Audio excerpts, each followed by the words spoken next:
Okay, so for today, grade 5, we are going to talk about volume. What do you mean by volume? Okay, this has nothing to deal with sound. Okay, not the volume in your television, not the volume on your laptops, your phones. No, it's not about that. This basically refers, if you remember our science topic, volume has something to deal with the amount of space.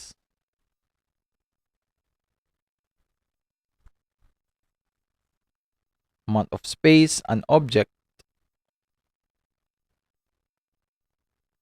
occupies.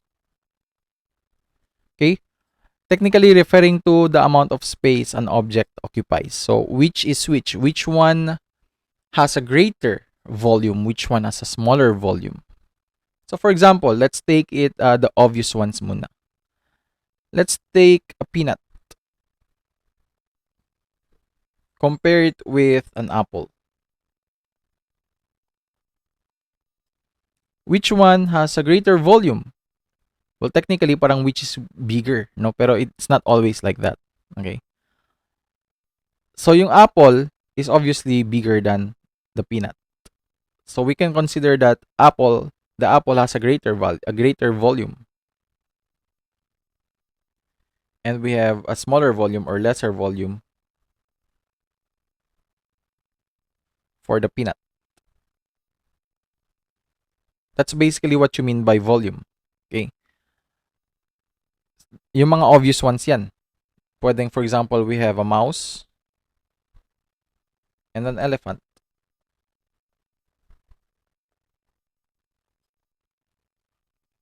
Obviously, an elephant has a greater volume compared to the mouse. Okay? But when we are going to talk about smaller things, like for example, a pencil and a ball pen, this is the time that you will actually have difficulty in identifying which is which. Which one has the greater volume, which one has the lesser volume. Okay? And in this case, we need to make use of a specific tool for that. Okay? Pwedeng water displacement. That's an advanced topic na that we should not be talking about here. So anyway, solving further, no, kasi we are talking basically in this case, we are going to talk about the number of units or that an object basically has. Like for example, we have a cube. Kasi when we talk about volume, it has to be three-dimensional. Okay, not just two-dimensional. Hindi pwede a square, hindi pwede rectangle. You cannot take the volume of a rectangle. You cannot take the volume of a square. You cannot take the volume of a circle. They have to be three-dimensional figures.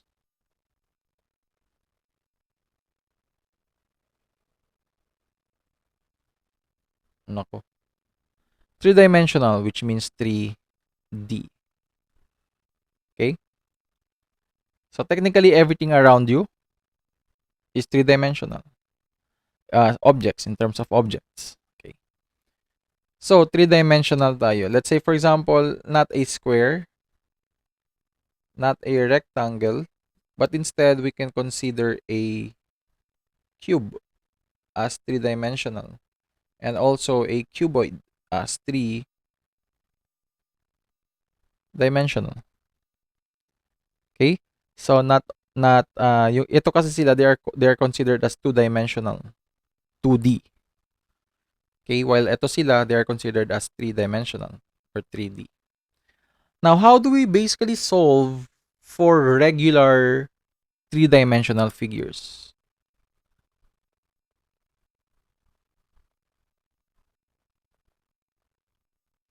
When you say regular, ibig sabihin yan is yun na nga, like made up of cubes. Okay, one cube or one cubic unit. This represents one cubic unit. Why do we call it unit? Because we don't have a certain unit applied there. We don't have if it's meters ba, kilometers, feet, wala. Hindi, di ba? So we don't know. So we can only consider this for now as just unit alone. Okay?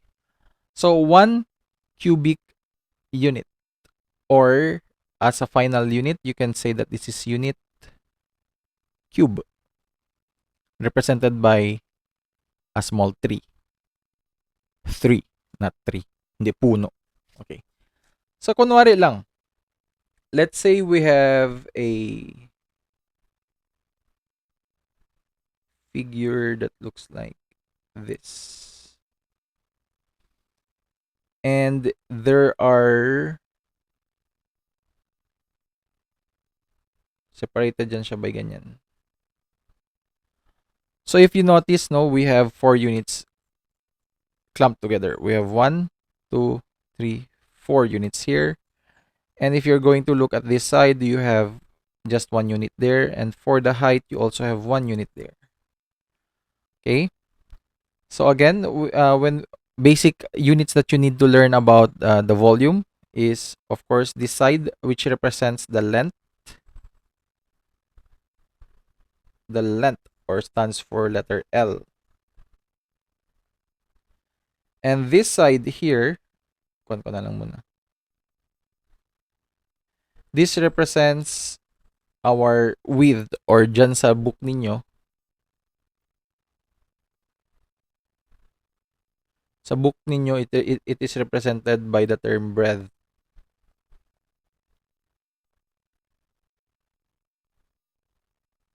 Okay. And this side naman, yung sa taas, pataas, is your height. Okay? So this is a basic structure lang right now. We have a flat, just 4 cubes clumped together, which basically gave us like a cuboid, no? Parang cuboid siya, like the one earlier, like this one. But since I marked those areas dyan, that basically breaking the cuboid into tiny, smaller cubes lang talaga. And if you notice, if you're going to count, we have 1, 2, 3, 4 cubic units. So we can say that this unit is composed of 4 cubic units, or 4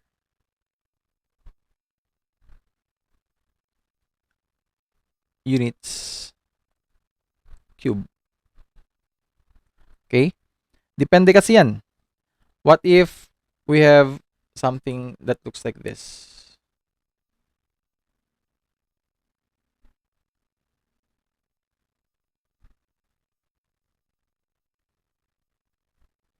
In which there's an additional unit somewhere here.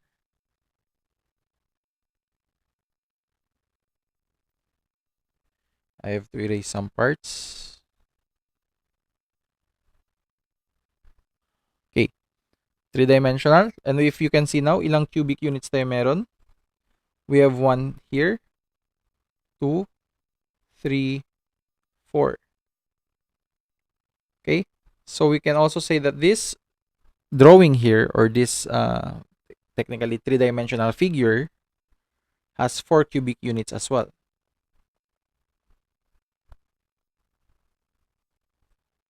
Or 4 units cube. Okay? Now let's try another one. So for example, for this one, how many cubic units do you see? You have 1 here, 2, 3, 4, 5. And we have another 1, 6, and 7. Okay, teacher Mark, how about this one? No, you cannot count this because this belongs to this cube over here. Okay, hindi yan siya counted. Also for the one sa baba, hindi to pwede. Because this belongs, basically, this is part of this cube over here. So, by simply looking at it, you can only see 6, no? Sa likod hindi na pwede unless there are shown evidences for that. Okay? So anyway, for this one, since you were able to count 6 units, we can say that this unit here has 6 cubic units, or is equivalent to 6 units cube. Okay? Some figures there, actually kahit sa libro nyo, medyo baka mahirapan kayo, but it's actually very easy to observe lang naman. There are also ones that you have to draw the top, front, and side view. It's quite weird, but the front view says or spells font. Ha. Books make mistakes as well. So anyway, ganito na. For example, let's try to draw this figure. Let's try to draw this figure in our front view. Okay, again, we have our length, your width, and your height. The top view for this one, okay, meron tayong top. You have the front. You have the side. Okay. If you are going to look at this from the top perspective, which is going here, no, from top, you'll be able to see something similar with this one. Parang an L. Ilan yung units? 4. So there are 4 units. Additional pa isa. And since you have 2 units here, 1 and 2, so this already represents 1. Just add another 1. Okay. So I can say that the top view of this figure here looks like this one. And looking at the front, technically, okay, this is quite weird because the front may also look the same. So if you're gonna look at from the front, this is what you'll be able to see, which also looks the same. Nagkataon.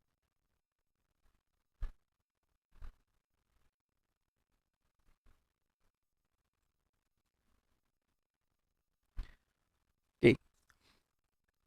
But yung sa side naman, which is from this angle, you can see this one, 1, 2, 3, and 4.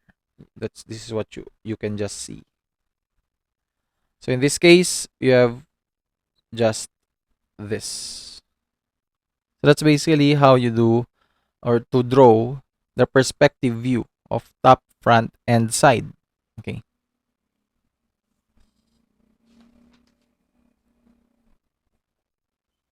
Solving further for sa medyo closed regular figure na. Let's say for example, let me draw the figure first. Okay, for advanced, not actually advanced, no, pero the proper way of solving a regular three-dimensional figure, which is in this case yun na nga mga cube and cuboids. No? Paano natin sinosolve yung volume nila? Just to let you know first that when solving for volume, all you have to do is just to take the length, represent by letters na lang, length multiplied to width multiplied to height. So representing your length is here, your width is here, and your height is here. Okay. All you have to do now is just to count the number of units that you see. So for example, let's say for our length, you have 1, 2 units. For your width, you have 1, 2 units. And for your height, you have 1, 2, 3 units. Okay? So, taking your length, which is equivalent to 2, multiplied to your width, which is also 2, multiplied to your height, which is 3. 2 times 2 will give you 4. Multiplied to 3 will give you 12. And since we are talking about volume, make sure that since there are no available units given, so you can just write 12 units cube. Ken, if you're going to write only 12 units or just 12, I will mark that wrong. Okay? Because the representation of the cube is different compared to just the units alone. A unit squared is not the same as unit alone and is also not the same as unit cube. Okay, again, to solve for the volume, all you need to do is just to take the length, width, and height. This is applicable for solving regular three-dimensional shapes such as cubes and cuboids. Okay, so that's basically it for today.